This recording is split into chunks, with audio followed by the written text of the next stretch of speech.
Hi, I'm Brian. Welcome to Autogefühl and welcome to a particularly wet Ascari. We've come here to take a look at the new R8. Well, awful lot has changed. Not only the styling cues, but a lot of the technology that goes into this car has been sharpened and improved as well. So we now have more power, better handling, and some very impressive stopping capabilities.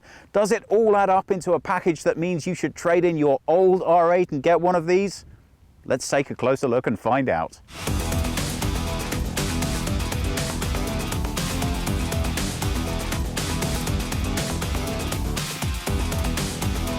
We've come in to take a little break from the rain so we can take a closer look at the R8 in detail. Now, the first thing that should be immediately apparent to you, even just taking a glance at this, is how much the aesthetic has changed. And that's very intentional. So why have they done that? Well, if you're a big fan of the R8 and you like the way it looks, you will have noticed that over the time since it was launched, it has started to feel a little bit more generic. And I think the key point to mention with Audi's R8 is that it is supposed to be above and beyond everything else, very distinctly an Audi. So a lot of these new design cues are designed to really make that clear. Now, I suspect that might divide opinion a little bit. If you're a big Audi fan, I think you're going to be going, yes, that's exactly what I wanted. If you're not so much of an Audi fan, then I think this is going to accentuate the bits you already probably weren't that keen on. So bear with me. If some of the styling features aren't quite to your taste, bear in mind what they're trying to achieve overall and ask yourself if you think it's really managing to get that across. And for me, this new big, bold, disruptive grille, the way that the styling's so much more angular, and we can see that in the sides of the car, there's just that much more to look at. There's that much more going on here. It really does scream Audi R8 at you. And for my money, if you're going to drive a car like this, that's exactly what you want it to do.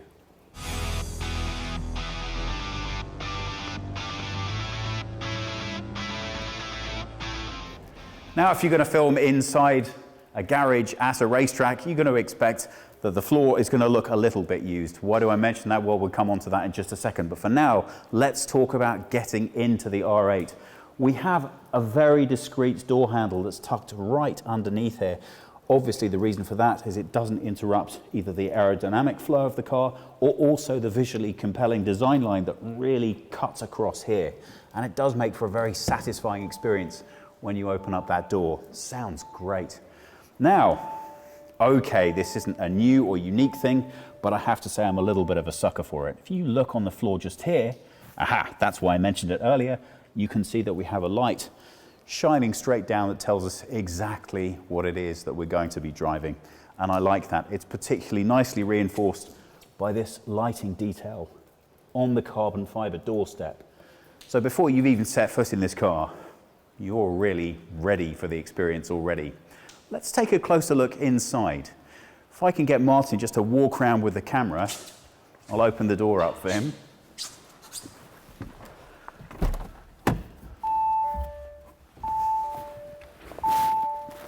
And if I close mine, we can lose that bleeping sound. Now, we're going to take a look in more detail with the designer so we can get a sense of exactly what's taken place in changing in here.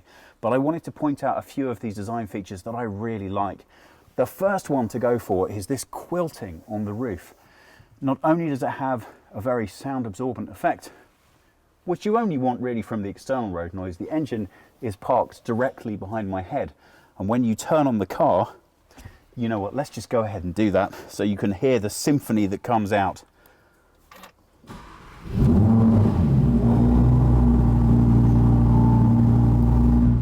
Yeah, you know I really don't need protecting from that noise. I'm going to want a little bit more of that. Audi have made a very big point with this redesign of making sure that all of the controls that you need to access are located here, right on the steering wheel. The impact of that is really just to emphasize the fact that this is a driver's car. So you'll notice that we have no infotainment screen in the middle. Bye, don't need that. And all of this space is eaten up with the driver's experience. So if you are a passenger in this vehicle, well, you are definitely left with a bit of an impression that you are secondary to requirement. But you know what? That's exactly as it should be. I really like this cut-in detail up here on the dashboard.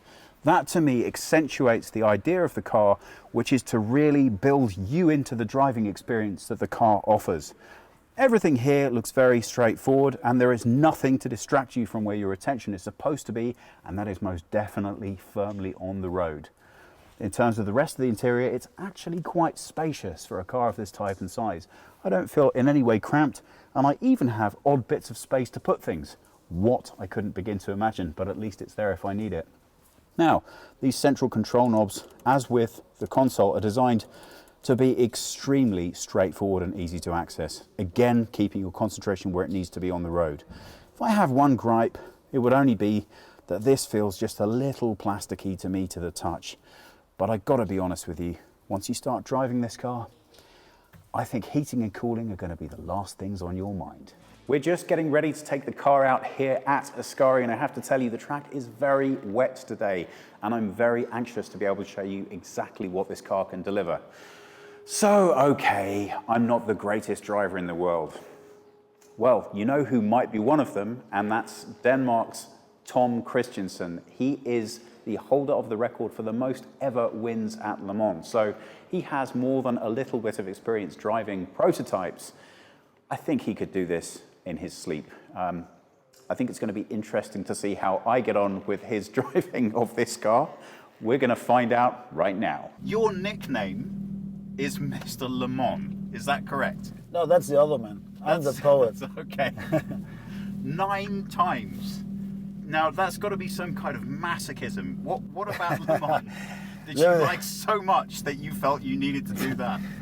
That reminds me, actually. I mean, I got a very nice at one of our victories. I got an email from Sir Sterling Moss, and that was the headline: "You must be masochist." That was I took it as a compliment, and I thanked him very much. But no, I love that race. I love the work with around the cars, around the team, my co-drivers, because it's, you know, it takes a year of preparation to get to, and it's just that 24 hours. No, it's just that chance, and it takes another year to sort of try to repeat when you make mistakes. When you sit in this car, does it feel too much for you? You like it stripped down, you like it bare, and here there is too much comfort, too much padding. You know, in the older I get, the more comfortable I like to be, and I'm also told to get down in the groceries, pick up the kit or whatever. Then I like that comfort of exactly what an R8 gives to me, or other Audis in general. Come on, Tom. No, but honestly, you pick up the kid in an R8. Yeah. Really, from school? Yeah. Come on, that's cool. You have to be the coolest parent at your child's school.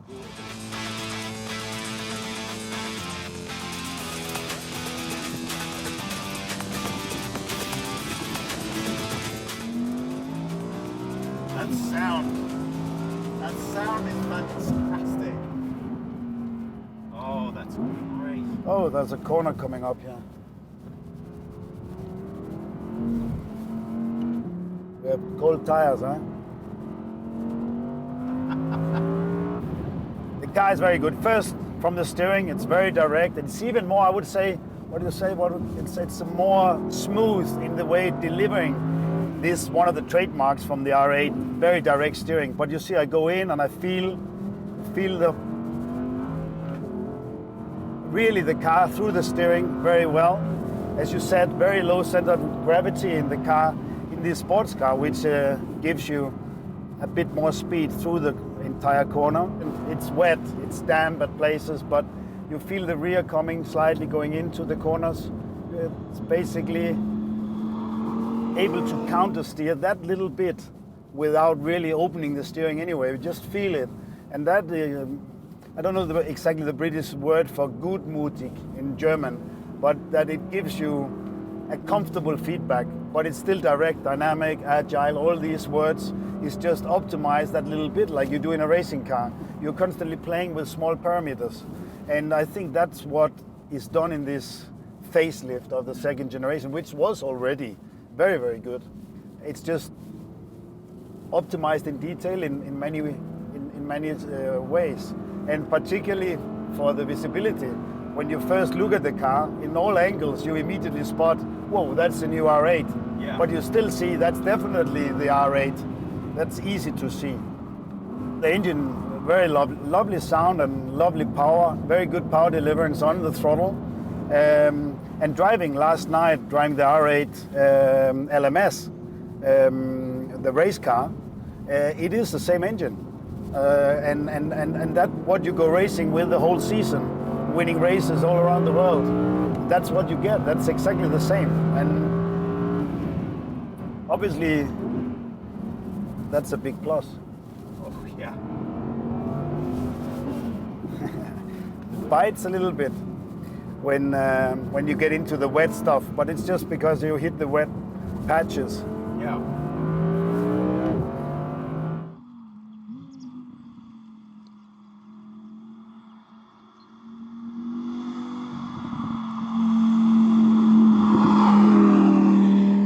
Favorite road car, most challenging road car, where you feel the potential.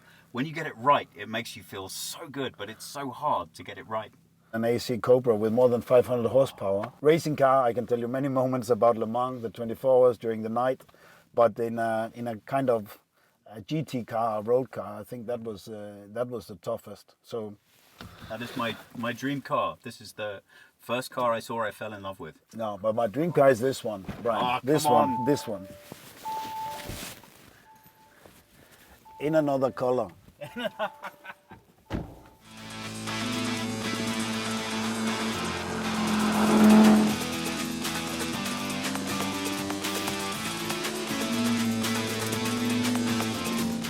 Well, Tom's left us now to get on with some more exciting things, leaving me alone with the R8 at Ascari. Now, the track is very wet, and although the tyres have been nicely warmed up, I am still noting as I'm driving around the many marks on the road where people have left the course. Hopefully not so much today. So I'm really not going to push this car too hard at all. Nothing to do with the car, everything to do with me. So I have just a little bit of time to tell you about the driving experience of the R8. Well, it's not going to come as much of a shock to you to learn that I'm not really going to push this anything like the way that Tom did. But I do want to get an experience of what the car can deliver in, let's say, light everyday use compared to Tom's driving style. Well, the first thing to note is quite how surprising the height and the driver's position of this car are. Ordinarily in a sports car, you feel very low and sunk deep within the body. With the R8, you have a much more standard or normal driving position. I have a good view over the road, and really, you wouldn't notice that you were in such a significant engine until you put your foot down. I've got a bit of straight coming up here. Let's just feel that. Well, first thing to note is just how nice that engine sounds when it kicks in. The sound balancing on this car is really good. As you would expect, the handling is also excellent. I'm used to Ascari. I've driven this course a fair number of times, and I can tell you that those bumps feel very, very differently depending on the car that you're driving. This car, it almost feels as if it's gliding over them, and that's no small achievement. A bit more power on again. It's delivered so effortlessly, and the control that's offered by the car and the balance is absolutely superb. Here comes the power now. Oof. That's lovely. Again, I am taking it especially easy because of the amount of water on the course, but I'm still able to get a surprising amount of dynamic feel to how this car handles, and it's lovely, really nice. There we go. We can give it a little bit more energy now, a bit more used to it. So how does the gearbox deliver all of that power to the wheels? Well, in combination with the electronic stabilization system that you have on the car, it's just absolutely effortless. Those uprated brakes from the previous model just deliver so easily. Now, if you are used to the racing experience, you'll know that ordinarily you have to stand on the brakes really with an awful lot of force in order to get what you want out of them. Now, this is a road car, so it's not delivering that experience at all. They're just absolutely effortless. And what's so surprising to me is how much of the experience that I had when I was driving around with Tom, I'm able to get from myself. It's really just an easy experience driving this car, and the amount of raw power that you have is really kept very discreetly hidden from you in terms of the amount of work and effort that's needed to deliver it to your driving experience. So as far as a drive on a wet racetrack goes, I don't think you could do an awful lot better than this.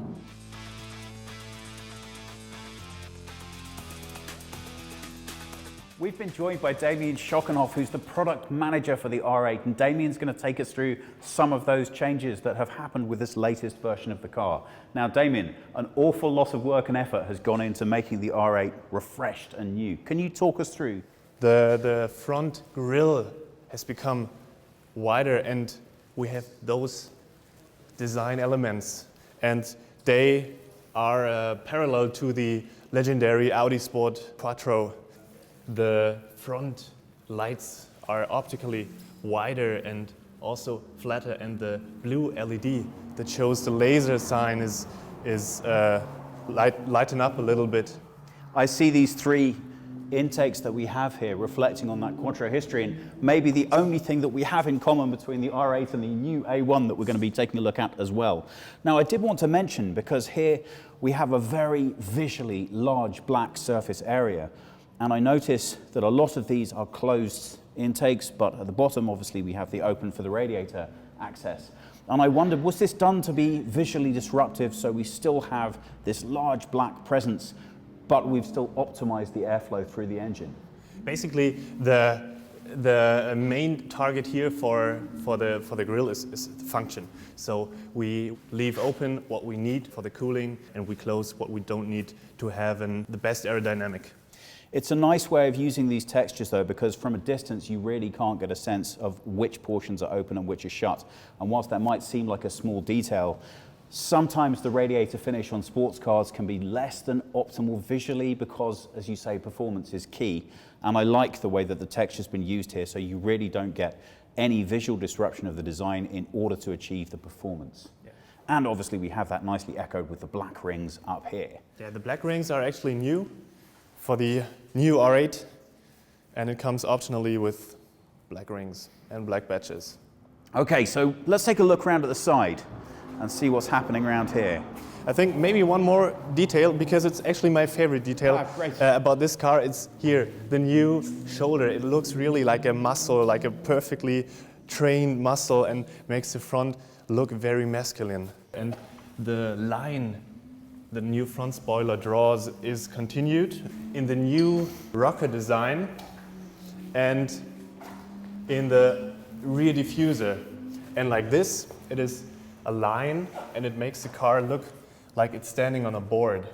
It gives it a real sense of continuity from the front right through the side and then to the rear of the vehicle.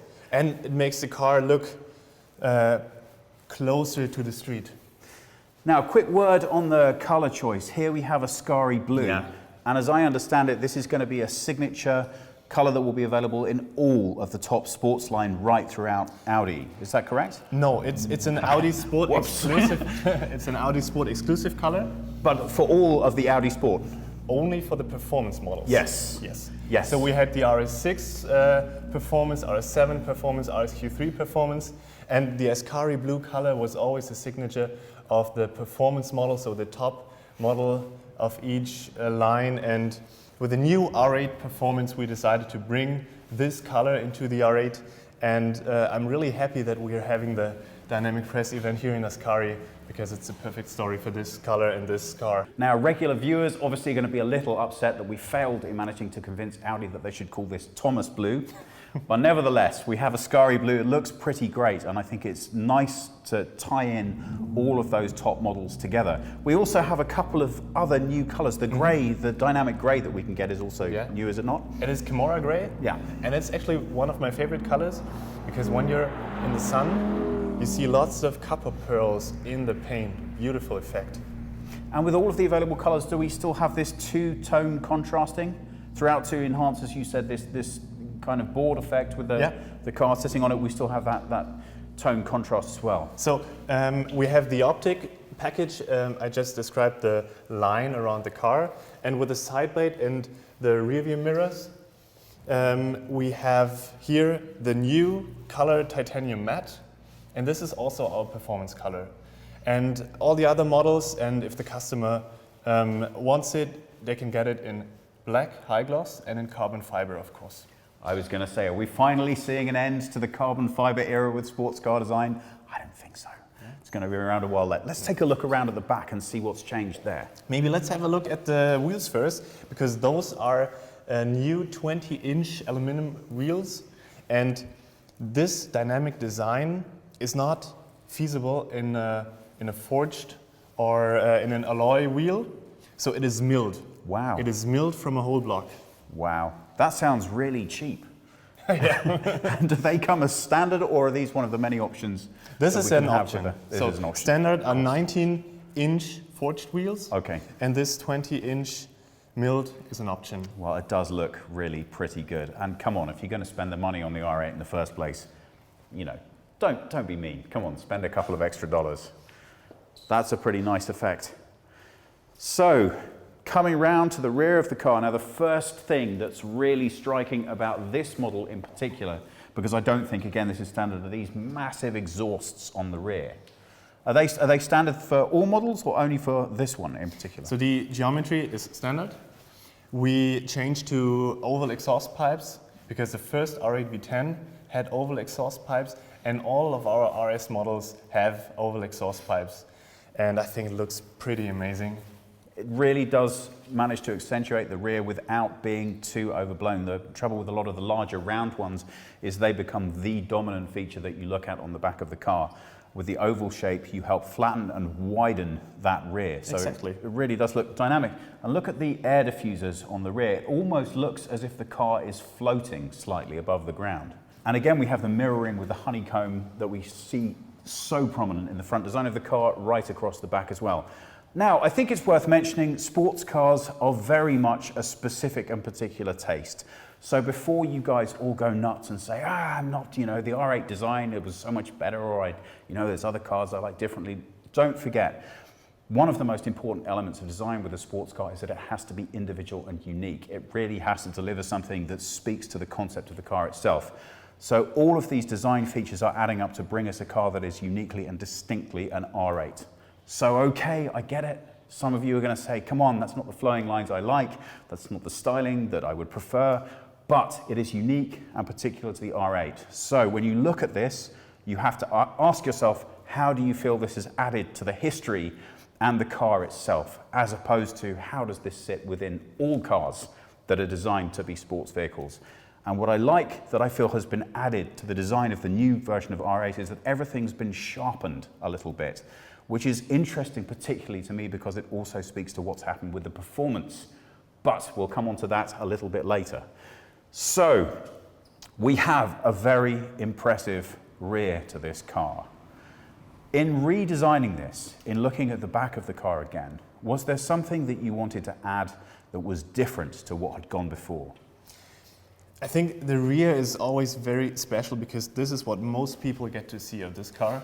So, and the one important and one interesting detail is also the mesh, because the right and the left air outtake is now connected, and this is another parallel to the LMS cars.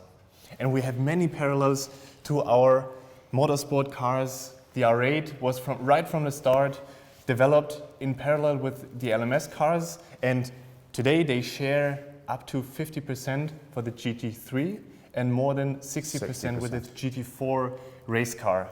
And I mean, it is basically motorsport for the street. Well, that's quite a big claim. We'll have to see on the track a little bit later how much of that can get delivered. Let's take a look inside and see what changes have been made there. Well, I think we all know that sports cars are not famous for their comfort once you get inside them, but the modern era is really very different. We know that 50 to 60% of this car's DNA lies in its racing stock. Well, clearly, we're going to need to have some extra components when it comes to the interior, because as much as we love racing, you're still going to want the people who own this car to feel comfortable driving around in it day to day. So talk us through what you've done with the interior of the car to lift it up with the exterior for the new version. So, as you can see, everything here is focused on the driver. Most people notice first there's no display in the middle because you don't need it. Everything you need is right here in your virtual cockpit, and all the controls are right on the steering wheel. You have the drive select, start and stop engine button, the performance mode, infotainment and radio button, so you don't need to take your hands off the steering wheel. You can always focus on the road, on the screen, and the design of this cockpit is also parallel to the motorsport. You can see when you close the door, the monoposto here and finishing here. And this is a parallel to our LMS motorsports cars as well. It's impressive how much of that design feel has managed to follow through from the racing stock into this car itself. Now, obviously, this is a lot more comfortable, but as you say, with the design lines, you really do get a feeling that you are right in the center of this car. Part of what's able to achieve that so specially is the way that the engine has been designed, and we're going to come on to talk about that in just a moment.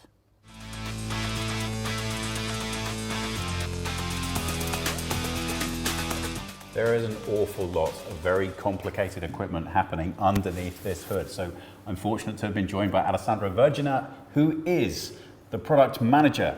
Technical project manager. Thank you. The technical project manager for the R8. And he knows everything there is to know about how this engine's put together, including where the button is located to get better access to it. Look at that. It works. So, a lot has happened since the last R8. Could you talk us through some of it? Yes. Our aim is to improve continuously the performance of the whole car. And for sure, we are really, really proud of our V10 engines, our naturally aspirated engines. Now we can have much more power, 30 PS more than in the previous engine at the basis version, and 10 PS power more for the performance one. And this thanks to a new technology transfer from DTM Motorsport, which is very important for us because we are continually exchange with our test drivers from LMS and so on. And we have, a special for this engine, to get the 620 PS power, we have a Titan valve train, which is especially developed for this engine, and it is 50% lighter than the normal one. By the way, this engine is like the same in GT3 LMS car. So the heart. Did you see that smile? Come on, you saw that smile. That means you really are getting a race car on the road. Now, something I was really keen to ask you about, because for me it's a new piece of technology. We have in here a separate radiator for the oil temperature, which means we have a dry sump. Yes. And that means we get the engine lower into the car, reducing the center of gravity. Yes, yes. Please help me understand that a little bit better. So we're controlling the temperature of the oil through the separate radiator. How is the dry sump being brought into play with that arrangement? What is changing here in the way that this engine works from how it ordinarily would be configured? It's quite complicated system, I have to say, because we have two stages, dry sump, to get the oil out of the engine, on the base of the engine. Then it goes to a first radiator, then go to the oil reservoir, then go back to the engine. It will be cooled again, but in the V engine there is a special additional radiator, and then goes inside the engine again. And then these are very complicated, but it's absolutely needed to let me say, have the gravity reduced to the bottom of the car, the center of the gravity, and to guarantee the lubrication in each condition. Also, when you are really in racing, for this is because the engine is like the same in GT3 LMS, and this is really, really important for this kind of engines. Yeah. And how much lower does that actually allow us to get this engine? Compared to the normal one, you mean that Normally, we can reduce the center of gravity of the engine or the position, let me say, to the street by, would you say, 10 centimeters. Wow. And, you know, that might not sound, for our American viewers, 10 centimeters, we're talking about that much. And whilst that might not sound like a hugely significant difference, if you are taking this car at full speed into a corner, believe me, you will feel that difference on the road. That's really quite an impressive figure. You must be pretty proud of that. Yeah, absolutely. Okay, so what have you done with the suspension that's different on this vehicle to allow us to have more control? Yeah, actually we had already a really good base. With Model Year 15 we introduced a completely new suspension kinematics, and with this facelift we worked on the, let me say, on the control systems of the car, on the intelligence of the car, so that we got a perfect balance between the control, the suspension, and the tires. And we acted on the steering software, we acted on the EC and ABS software. And together with the tires, the new tires from Michelin, yes, that we are now also in the Cup Reifen, in the Cup tires. We have a really complete, let me say, system, really tuned to the car for the best performance on the track and also on the road. So I read that because of those technological developments, we now have a stopping distance that is 1.5 meters shorter at 100 kilometers per hour. Yes, this is, let me say, also in both directions, also for the race, because you have the possibility to reduce the lap times, but also for the active safety of the car. And believe me, 5 meters at 200 to 0 is a huge difference in safety. So what are we getting with this new car over the predecessor? Well, I think that's clear. We have more power. I think we now have a 0 to 100 time of 3.1 seconds in the top model, is that correct? Yes. We have more power, we have more controllability because we have faster stopping distances and we have a lower center of gravity, and that gives us much more traction on the road as well. So yeah, okay, you might like your R8, but I think it might be time for a new one. What do you think? Absolutely, it's the right time to change it.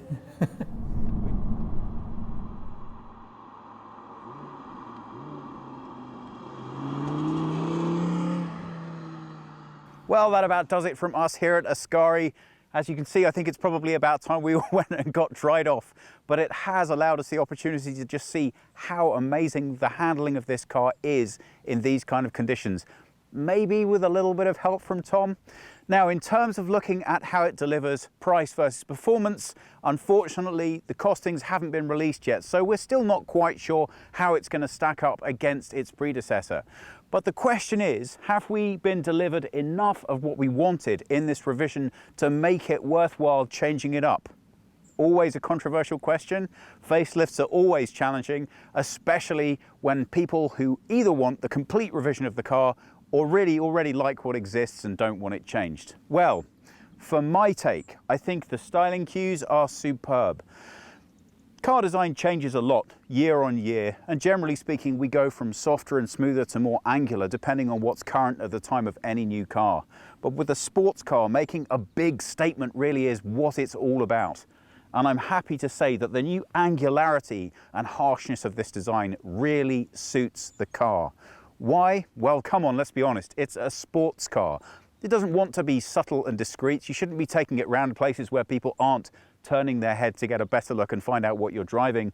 And the old R8, well, there was nothing wrong with it, but it didn't pop in quite the same way that this one does. The new design features really give it that aggressive feel on the road that you're looking for. And is that matched by the performance? Well, I have to say absolutely. Now, it's not a cheap car. If you're looking within this price bracket, there is an awful lot to choose from.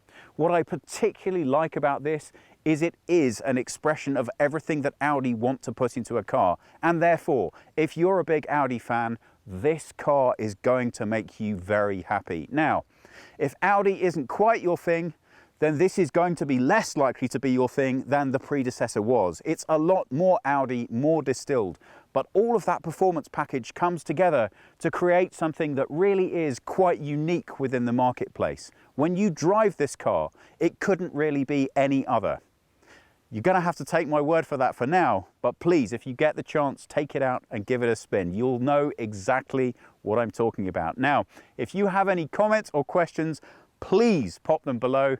Please subscribe. We hope that you've enjoyed this as much as we have making it, and we hope we'll see you again soon.